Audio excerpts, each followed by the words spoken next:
बेलडंगा में कुछ हकार ने और रेलवे के आसपास में वो हर रोज उनका रोटी रोजगार के लिए वो थोड़ा पड़ रहा है, वो भी नोटिस दे रहा है जो हटाने के लिए। ये नहीं होना चाहिए। वो तो मुस्लिम लोग हकार नहीं है, वो हिंदू लोग तो है। तो सुनातनी करके इतना दिन बोल के आज को तो सुनातनी को भी पेट में लात मार रहा है ये बीजेपी सरकार। वो सोचना चाहिए अगले दिन क्या होना जाने वाला है। बहुमत से कॉकरोच पार्टी को बहुमत से चर्चा में आ रहे हैं, और क्या बेरोजगार जो युवा है उसके क्या मुद्दा बन सकता है? देखिए टाइम तो लगेगा ना। ये सब आपको जो सवाल उठाता है, मुद्दा उठाते हैं, ये इतना जल्दी इनको कोई मेरा जवाब का मेरा पास है ही नहीं। थोड़ा टाइम चाहिए, मौका देना चाहिए। वो क्या सोच रहा है, क्या करने चाहते हैं, थोड़ा 2 महीने 4 महीने 6 महीने तो मौका मिलना चाहिए, टाइम देना इमाम चाहिए। और पुजारी का वो जो स्टाइपेंड मिल रहा था वो बंद कर दिया है बीजेपी सरकार आने से, और भी आज नया जो मैरिज रजिस्टर है मुस्लिम, उसका जो बाल विवाह को रोकने के लिए ये कदम उठाया। सही किया।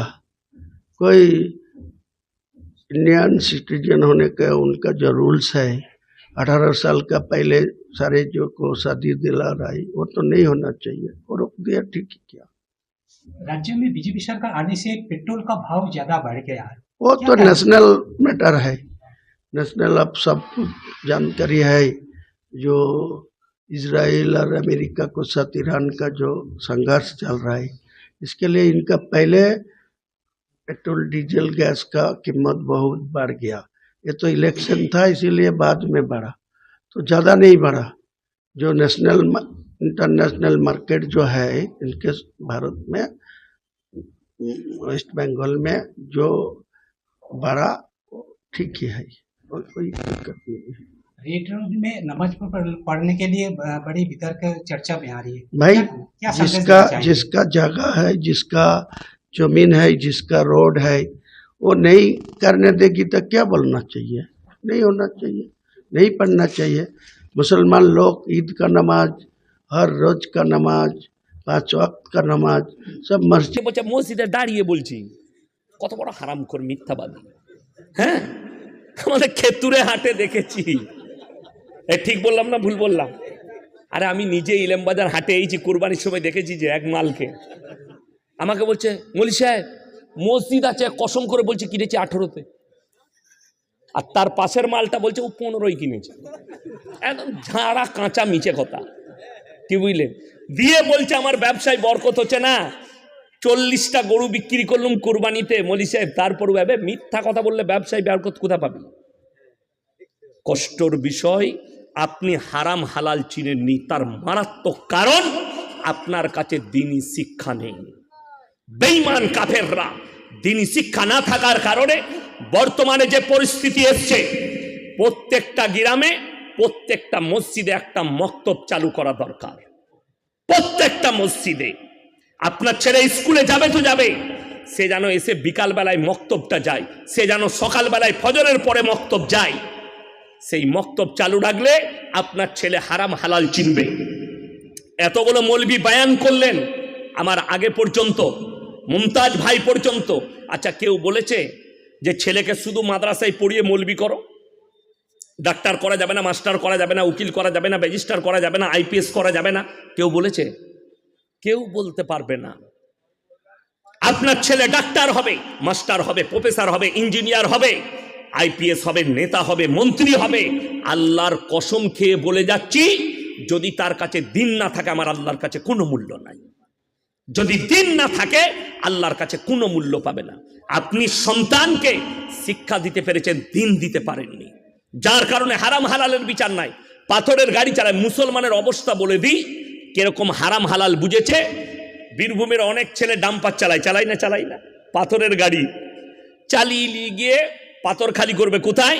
বর্ধমানে, নাহলে ডানকুনিতে। হাই রোডে যেমনি চেপেছে আমাদের রোডে, হোটেলে ঢুকি 1 বোতল মদ খাওয়া হয়ে গেল। এরপরে হারামখোর বলছে রুটি আর মুরগির মাংস নিয়ে। হোটেলের কর্মচারী বেচারা মুরগির মাংস আর রুটি এনেছে। আচ্ছা বলুন তো, সে তখন জিজ্ঞেস করছে মুরগিটা জবাই না কাটা? আমরা হারামখোরকে জুতো করে মার। যে লোক মদ খেলো তার আর ওইটা দেখে লাভ আছে? কাটা না গোটা? আচ্ছা আপনারা বলুন তো, মদ হারাম না হালাল? আচ্ছা যে মদ খাবে তাকে কি বলা যাবে? মদখোর হারামখোর বলা যাবে না? মদ হারাম যখন, কেউ যদি কাটা মাংস জিদ করে খায় জেনে শুনে, সে হারামখোর না হারামখোর নয়? বর্ধমানে খাগড়াগড় থেকে আমাকে বিকালে ফোন করেছে, বলি যে হুজুর হারামখোর বলেন না, শুনতে কিরকম লাগে। তুই মদ খাবি তোকে আমি হালাল খোর বলবো? তুই গাঁজা খাবি তোকে হালাল খোর বলবো? তুই সুদ খাবি তোকে আমি হালাল খোর বলবো? আমাদের দেশে অসুবিধা কোথায় বলুন তো? মদ খেয়ে যদি মসজিদ ঢুকে গায়ের লোক বিচার ডাকবে, গাঁজা খেয়ে মসজিদ ঢুকে গেলে বিচার ডাকবে, কিন্তু সুদ খেয়ে যদি কেউ মসজিদে ঢুকে কোনো অসুবিধা নাই, ফার্স্ট কাতারে নামাজ পড়তে পারবে, খালি হাতরটা লাগিয়ে লিয়া। ওরে বাবরে ফ্যান্টুসিয়া, হ্যাঁ দারুণ লোক। আবার ওদের যদি ওই সুদ খেয়ে টাকা হয়ে যায়, সে আবার তখন বড় বড় ফতোয়া দেয়, দিয়ে সে চিন্তা করে সালা আমাকে মতওয়াল্লি করে দেয়। হ্যাঁ, মতওয়াল্লি হবার জন্য কতজন লাপাই জানে। আর আমি বলে যাচ্ছি, গ্রামে যদি আলেম থাকে তাকে মসজিদের মতওয়াল্লি সেক্রেটারি করুন, সেই হচ্ছে উপযুক্ত। তার টাকা থাক আর না থাক, সে আলেম। আমাদের পুরসা মসজিদের সেক্রেটারিকে খোঁজ নিয়ে আসবেন, কে? মোল্লা শওকত আলী মাজাহিরি। সে হচ্ছে মসজিদের কি কথা বলে না, সেক্রেটারি। আপনাদের মসজিদের সেক্রেটারি কে? বড় মসজিদে হাসছেন আপনারা এতগুলো আলেম থাকতে। হ্যাঁ, আমি বললি খারাপ, আমি কেন বলছি? আমার চাকরি যাবার ভয় নাই। চাকরি যাবার ভয় আছে আমার? আমাকে তাড়াতে পারবেন? আমাকে যদি বলে হুজুর এসব বক্তব্য দেবেন, গাড়ি রেডি হয়ে আছে, নামবো, পালিয়ে যাবো, পয়সা ফেক তামাশা দে, আবার যেখানে আসবো এইটাই বলবো। তুই লিতে পারিস তা লিবি, না লি না, পরিষ্কার কথা। এ তো ভাগ্য ভালো, আব্দুল হাফিজ ভাইয়ের নিয়ত, ওই জন্য ডেট পেয়ে গেছে, না ডেট খালি নাই। বাস্তব কথা বলছি, ডেট খালি নাই, নেক নিয়ত, আর অনেক দিন আগে ডেট বুক করেছেন। আমার ভাই, আপনাকে অনুরোধ করে বলে যাচ্ছি, আপনার সন্তানকে দ্বীনি শিক্ষা দেন, যাতে করে সে যেন হারাম হালাল বুঝতে পারেন। আজকে এতগুলো আলেম দোয়া করবে, আমি যতই দোয়া করি, আমি চ্যালেঞ্জ ছুড়ে বলে গেলাম, দোয়া কবুলিয়াতের জন্য শর্ত হচ্ছে হালাল খাবার। আপনাকে হালাল খাবার খেতে হবে, নারী হোক কিংবা পুরুষ হোক, হালাল খাবার। আপনি বোলপুরে যদি রেস্টুরেন্টে যান, আপনাকে জিজ্ঞেস করতে হবে না দাদা মুরগিটা জবাই না কাটা? কথা বলে না? জিজ্ঞেস করতে হবে। সকালবেলায় উঠে আপনার ঘরে জলসা শুনতে কুটুম এসছে, বিয়ায় এসছে, বিয়ান এসছে, তো বললে কালকে থেকে যাও বিয়ায়। সকালবেলায় গেছে ইলেম বাজারে মুরগির মাংস কিনবে, রাতের বেলায় জলসা শুনেছি ইয়াসিন ভাই বলে গেছে 1 কিলো ভালো মাংস দিয়ে জবাই করা। কিনছেন জবাই করা মাংস, টাকাটা আবার সুদের টাকা, সেই একই মালটারি। কথা বোঝাতে পারলাম? হ্যাঁ, এই যে বায়ানটা করলাম, মুমতাজ ভাই তো আল্লাহর রহমতে হাদিস কোরআন থেকে নরম ভাবে বলে গেল। এই যে সুদের বায়ান করছি, সকালবেলায় খালি ইলেম বাজার থেকে আপনার এলাকার চায়ের দোকানগুলো দেখবেন, কোন মাল কটা গাল দিবে? সুদখোর মাল কটা।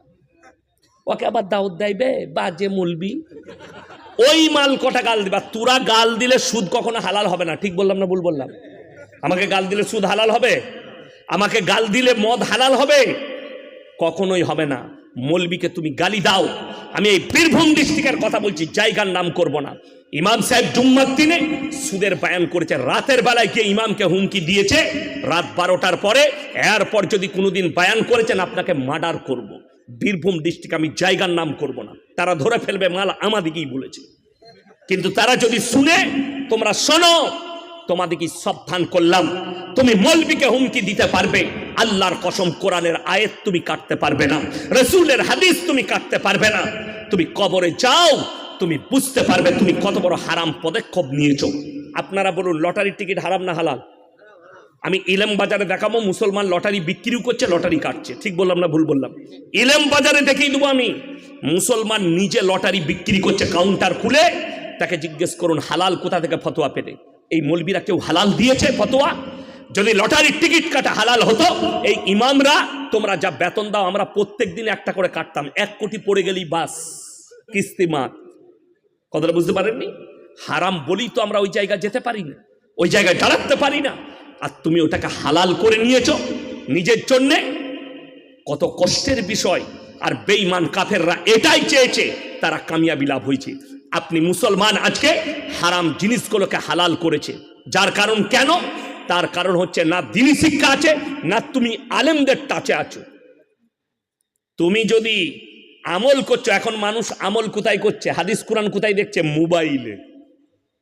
মোবাইলে হাদিস কোরআন দেখলে ফেরে পড়ে যাবে। আমি এক্ষুনি শুয়ে শুয়ে মসজিদে দেখছিলাম, একজন লিখেছে আল্লাহ নবী বলেছেন বইয়ের ঠোঁটের নিচে কিস করলে বরকত হয়।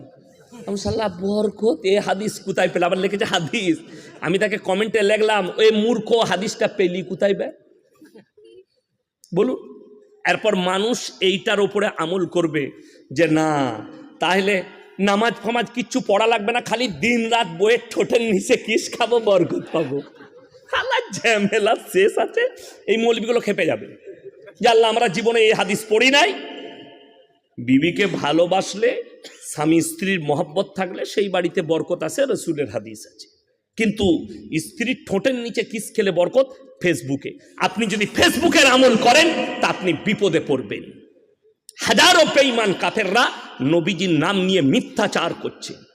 মিথ্যাচার, এত বড় মিথ্যাচার, আপনি অবাক হবেন। অথচ আপনার গ্রামে আলেম আছে, আপনার বাড়িতে আলেম আছে, আপনার মসজিদে ইমাম আছে, আপনি তার কাছ থেকে হাদিস জানলেন না, তার কাছ থেকে ইসলাম বুঝলেন না, দিন বুঝলেন না। শুনেলেন কিয়ামতের আলামত বুখারী শরীফের হাদিস, মানুষ যখন মূর্খর কাছ থেকে ইলম লিবে আর আলেমরা বসে থাকবে, আল্লাহ তাআলা ইলমের থেকে আগে আলেম দিকে তুলে নেবেন, বড় আলেম দিকে দুনিয়া থেকে তুলবেন। তার সূচনা শুরু হয়ে গেছে, বড় বড় আলেমরা দুনিয়া থেকে চলে যাচ্ছেন। ঠিক বললাম না? তার কারণ হচ্ছে মূর্খর কাছ থেকে ইলম লিবে।